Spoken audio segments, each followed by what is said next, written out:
प्यारे बच्चों, कैसे हैं आप सब? आशा करती हूँ आप सब अच्छे होंगे, स्वस्थ होंगे। स्वागत है आपका इस कक्षा में। आइए आज हम पढ़ते हैं हिंदी का पाठ 15 गौरा। तो बच्चों, ये कहानी है कैसी गौ माता की, कैसी गाय की, जिसको अपने स्वार्थ के कारण कुछ लोग जो है बेजुबान को मार देते। तो आइए पढ़ते हैं इस कहानी को विस्तार से। कुछ लोग अपने स्वार्थ के लिए बेजुबान जानवरों को मार देते हैं। सबका कल्याण करने वाली गौरा नामक गाय विशेष उपचार के पश्चात भी बचाई नहीं जा सकी। आइए उसकी मर्मस्पर्शी कहानी पढ़ें। गौरा मेरी बहन के घर पली हुई गाय की वयः संधि तक पहुंची हुई बछिया थी। उसे इतने स्नेह और दुलार से पाला गया था कि वो अन्य गोवत्साओं से कुछ विशिष्ट हो गई। बहन ने एक दिन कहा, तुम शौकिया तो इतने पशु पक्षी पाला करती हो, एक गाय क्यों नहीं पाल लेती जिसका कुछ उपयोग हो। वैसे खाद्य की किसी भी समस्या के समाधान के लिए पशु पक्षी पालना मुझे कभी नहीं जचा। मतलब खाने के लिए जैसे मुर्गा पाल लेते हैं, बकरा पाल लेते हैं, है ना। बकरी, कुक्कुट, मछली आदि पालने के मूल उद्देश्य का ध्यान आते ही मेरा मन विद्रोह करने लगता था। अपने स्वार्थ के लिए, है ना, अपना भोजन बनाने के लिए मनुष्य यदि उसे पालता है तो उसके अंदर ये विद्रोह भड़क उठता था। पर उस दिन मैंने ध्यान पूर्वक गौरा को देखा। पुष्ट, लचीले पैर, हरे पुट्ठे, चिकनी भरी हुई पीठ, लंबी सुडौल गर्दन, निकलते हुए छोटे छोटे सींग, भीतर की लालिमा की झलक देते हुए कमल की दो अधखुली पंखुड़ियों जैसे कान, लंबी और अंतिम छोर पर काले सघन चामर का स्मरण दिलाने वाली पूंछ। सब कुछ सांचे में ढला हुआ सा था। गाय को मानो इटालियन मार्बल से तराश कर उस पर ओप दी गई हो। गौरा को देखते ही गाय पालने के संबंध में मेरी दुविधा निश्चय में बदल ली। बच्चा के रूप में जब वो मेरे बंगले पर पहुंची, तब मेरे परिचितों और परिचारकों में श्रद्धा का ज्वार सा उमड़ गया। उसे लाल सफेद गुलाबों की माला पहनाई गई, केसर रोली का बड़ा सा टीका लगाया गया, घी का चौमुखा दिया जलाकर उसकी आरती उतारी गई और उसे दही पेड़ा खिलाया गया। उसका नामकरण हुआ गौरांगिनी या गौर। पता नहीं इस पूजा अर्चना का उस पर क्या प्रभाव पड़ा, परंतु वो बहुत ही प्रसन्न हो गई, यानी खुश हो गई। उसकी बड़ी चमकीली और काली आंखों में जब आरती के दिए की लौ प्रतिफलित होकर झिलमिलाने लगती, तब कई दियों का भ्रम होने लगा। जैसे रात में काली दिखने वाली लहर पर किसी ने कई दिए प्रवाहित कर दिए। गौरा वास्तव में बहुत सुंदर थी। विशेषतः उसकी काली बिल्लौरी आंखों का तरल सौंदर्य तो दृष्टि को बांधकर स्थिर कर देता था। चौड़े उज्जवल माथे और लंबे सांचे में ढले हुए से मुख पर आंखें बर्फ में नीले जल समान लगती। उनमें एक अनोखा विश्वास का भाव रहता था। गाय के नेत्रों में हिरण के नेत्रों जैसा चकित विस्मय न होकर एक आत्मीय विश्वास ही रहता है। उस पशु को मनुष्य से यातना ही नहीं, निर्मम मृत्यु तक प्राप्त होती है, परंतु उसकी आंखों के विश्वास का स्थान न विस्मय ले पाता है और न ही आता। कुछ ही दिनों में वो सबसे इतनी हिल मिल गई कि अन्य पशु पक्षी अपनी लघुता और उसकी विशालता का अंतर भूल गए। कुत्ते बिल्ली उसके पेट के नीचे और पैरों के बीच में खेलने लगे। पक्षी उसकी पीठ और माथे पर बैठकर उसके कान तथा आंखें खुजलाने लगे। वो भी स्थिर खड़ी रहकर और आंखें मूंद कर मानो उनके संपर्क सुख की अनुभूति में खो जाती थी। इन सबको वो आवाज से नहीं, पैरों की आहट से भी पहचानने लगी। समय का इतना अधिक बोध उसे हो गया था कि मोटर के फाटक में प्रवेश करते यानी कि गाड़ी के दरवाजे पर प्रवेश करते ही वो बोबो की ध्वनि से हमें पुकारने लगती। चाय नाश्ता तथा भोजन के समय से भी वो इतनी परिचित थी कि थोड़ी देर कुछ पाने की प्रतीक्षा करने के उपरांत रंभा रंभा कर घर सिर पर उठा लेती थी। उसका साहचर्य जनित लगाव मानवीय स्नेह के समान ही निकटता चाहता था। निकट जाने पर वो सहलाने के लिए गर्दन बढ़ा देती और हाथ फेरने पर अपना मुख आश्वस्त भाव से कंधे पर रखकर आंखें मूंद लेती। जब उससे दूर जाने लगते तब गर्दन घुमा घुमा कर देखती रहती। आवश्यकता के लिए उसके पास एक ध्वनि थी, परंतु उल्लास, दुख, उदासीनता, आकुलता आदि की अनेक छाया छवियां उसकी बड़ी और काली आंखों में तैरा करती थी। जब उदास होती थी, जब वो दुखी होती थी, जब वो उल्लास से भरपूर होती थी, तो सब चीजें उसकी आंखों में छलकती।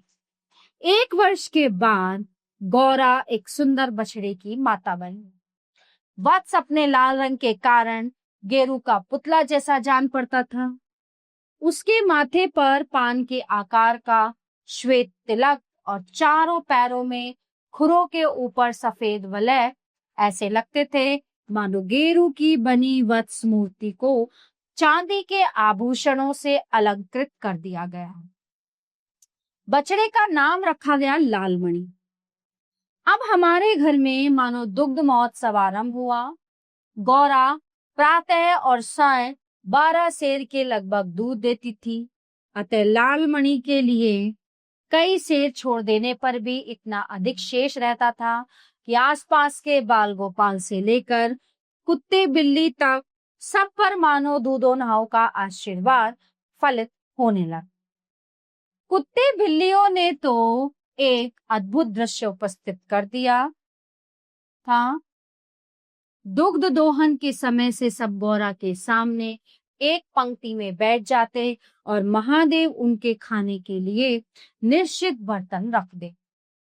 किसी विशेष आयोजन पर आमंत्रित अतिथियों के सम्मान व परम शिष्टता का परिचय देते हुए प्रतीक्षा करते रहते। फिर नाप नाप कर सबके पात्रों में दूध डाल दिया जाता, जिसे पीने के बाद वे एक बार फिर अपने अपने स्वर में कृतज्ञता ज्ञापन सा करते हुए गौरा के चारों ओर उछलने कूदने लगते। जब तक वे सब चले न जाते, गौरा प्रसन्न दृष्टि से उन्हें देखती रहती। जिस दिन उनके आने में विलंब होता या जिस दिन उनके आने में थोड़ी देर होती, वो रंभा रंभा कर उन्हें पुकारने लगती।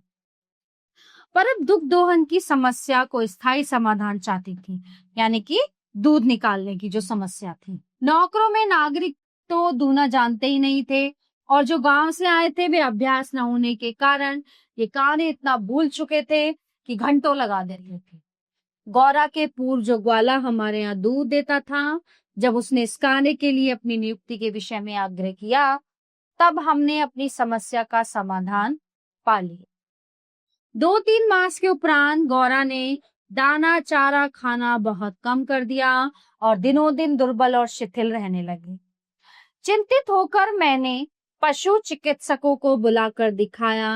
वे कई दिनों तक अनेक प्रकार के निरीक्षण, परीक्षण, एक्सरे आदि द्वारा रोग का निदान खोजते रहे। अंत में उन्होंने निर्णय दिया कि गाय को सुई खिला दी गई है। मतलब वो इसी डिटेल पे आ गए, इस नतीजे पर निकले कि गाय को सुई खिला दी गई, जो उसके रक्त संचार के साथ हृदय के पार हो जाएगी। तब रक्त संचार रुकने से उसकी मृत्यु निश्चित है। मुझे कष्ट और आश्चर्य दोनों की अनुभूति हुई। अब उसको सुई खिलाने का क्या तात्पर्य हो सकता है? दाना चारों तो हम स्वयं देखभाल कर देते हैं, परंतु संभव है उसी में सुई चली गई हो। पर डॉक्टर के उत्तर से ज्ञात हुआ कि दाने चारे के साथ गई सुई गाय के मुख में ही छिदकर रह जाती है। मतलब अगर वो चारे के साथ सुई चली जाती है तो वो मुंह में ही रह जाती है, अंदर तक नहीं जा पाती। गुड़ की बड़ी डली के भीतर रखी सुई ही गले के नीचे उतर जाती है और अंततः रक्त संचार में मिलकर हृदय में पहुंच सकते हैं। अंत में एक ऐसा निर्मम सत्य उद्घाटित हुआ। एक ऐसा सच पता चला जिसकी कल्पना भी मेरे लिए संभव नहीं थी, मतलब जो मैं सोच भी नहीं सकती थी। कुछ ग्वाले ऐसे घरों में जहां उनसे अधिक दूध लिया जाता है, गाय का आना सह नहीं पाती। अवसर मिलते ही वे गुड़ को सुई पर लपेटकर उसे खिलाकर उसकी असमय मृत्यु निश्चित कर देते। कितना बड़ा पाप करते हैं। गाय के मर जाने पर उन घरों में वे दोबारा दूध देने लगते हैं। सुई की बात ज्ञात होते ही ग्वाला एक प्रकार से अंतर्ध्यान हो गया, अतः संदेह का विश्वास में परिवर्तित हो जाना स्वाभाविक था। तब गोरा का मृत्यु से संघर्ष शुरू हुआ, जिसकी स्मृति मात्र से ही आज भी मन सिहर उठता है। डॉक्टरों ने कहा गाय को सेब का रस पिलाया जाए तो सुई पर कैल्शियम जम जाने और उसके न चुभने की संभावना है। अतः नित्य कई कई सेर सेब का रस निकाला जाता और नली से गौरा को पिलाया जाता। शक्ति के लिए इंजेक्शन पर इंजेक्शन दिए जाते। पशुओं के इंजेक्शन के लिए सूजे के समान बहुत लंबी मोटी सिरिंज तथा बड़ी बोतल भर दवा की आवश्यकता होती है। अतः वह इंजेक्शन भी अपने आप में शल्य क्रिया जैसा यातनामय हो जाता था। पर गौरा तिल शांति से बाहर और भीतर दोनों ओर की चुभन और पीड़ा सहती थी। केवल कभी कभी उसकी सुंदर पर उदास आंखों के कोनों में पानी की 2 बूंदें झलकने लगती थीं। अब वह उठ नहीं पाती थी, परंतु मेरे पास पहुंचते ही उसकी आंखों में प्रसन्नता की छाया सी तैरने लगती थी। पास जाकर बैठने पर वो मेरे कंधे पर अपना मुख रख देती थी और खुरदरी जीभ से मेरी गर्दन चाटने लगती थी। लालमणि बेचारे को तो मां की व्याधि और आसन्न मृत्यु का बोध नहीं था। उसे दूसरी गाय का दूध पिलाया जाता था जो उसे रुचता नहीं थी। वो अपनी मां का दूध पीना और उससे खेलना चाहता था। अतः अवसर मिलते ही वो गौरा के पास पहुंचकर या अपना सिर मार मार कर उसे उठाना चाहता था। वह खेलने के लिए उसके चारों ओर उछल कूद कर परिक्रमा सी देता रहता था। मैंने बहुत से जीव जंतु पाल रखे हैं, अतः उनमें से कुछ को समय असमय विदा लेनी ही पड़ती है, परंतु ऐसी मन व्यथा का मुझे स्मरण नहीं। इतनी हष्ट पुष्ट सुंदर दूध सी उज्जवल पयस्विनी गाय अपने इतने सुंदर चंचल वत्स को छोड़कर किसी भी क्षण निर्जीव और निश्चेष्ट हो जाएगी, ये सोचकर ही आंसू आ जाते थे। लखनऊ, कानपुर आदि नगरों से भी पशु विशेषज्ञों को बुलाया गया। स्थानीय पशु चिकित्सक 2 दिन में 2-3 बार आते रहे, परंतु किसी ने ऐसा उपचार नहीं बताया जिससे आशा की कोई किरण मिलती है। निरुपाय मृत्यु की प्रतीक्षा का मर्म वही जानता है जिसे किसी असाध्य और मरणासन रोगी के पास बैठना पड़ता।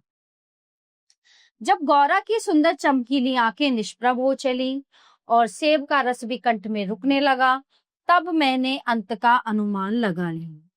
अब मेरी एक ही इच्छा थी कि मैं उसके अंत समय उपस्थित रह सकूं। दिन में ही नहीं, रात में भी कई बार उठकर मैं उसे देखने जाती रही।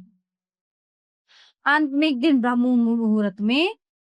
मुहूर्त में 4 बजे जब मैं गौरा को देखने गई, तब जैसे ही उसने अपना मुख सदा के समान मेरे कंधे पर रखा, वैसे ही वो एकदम पत्थर जैसा भारी हो गई और मेरी बाह पर से सरक कर धरती पर आ गिरा। कदाचित सुई ने हृदय को बेध कर बंद कर दिया। गौरांगिनी को ले जाते समय मानो करुणा का समुद्र उमड़ आया, परंतु लालमणि इसे भी खेल समझ उछलता कूदता रहा। यदि दे निश्वास का शब्दों में अनुवाद हो सके तो उसकी प्रतिध्वनि कहेगी, आ मेरा गोपालक देश।